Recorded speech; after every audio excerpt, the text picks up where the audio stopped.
গণহত্যা চালিয়েছে, এইটার বিচার তো আমরা দেখতেই চাই, সাথে সাথে আমরা আওয়ামী লীগের নিষিদ্ধও চাই। আপনারা যদি বিচার এবং নিষিদ্ধকরণের দাবিতে আমরা মাঠে না নামি বা আপনারা মাঠে না নামেন, আপনারা কি বাংলাদেশে আবার এই বিচারহীনতা সংস্কৃতি দেখতে চান?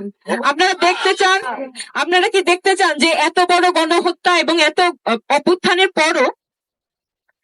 বড় অভ্যুত্থানের পরও আমাদের বাংলাদেশে আবার বিচারহীনতা সংস্কৃতি ফিরে এসেছে? এই অবস্থা কি আপনারা চান? এই লক্ষ্যে আমরা মাঠে আছি এবং মাঠে থাকবো।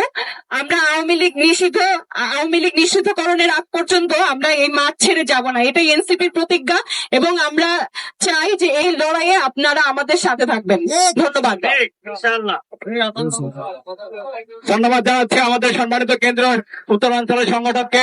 প্রিয় উপস্থিতি, এই পর্যায়ে আমাদের সামনে বক্তব্য নিয়ে আসার জন্য অনুরোধ করছি জাতীয় নাগরিক পার্টির সম্মানিত যুগ্ম সদস্য সচিব, আমাদের সকলের একান্ত প্রিয় জনাব ফয়সাল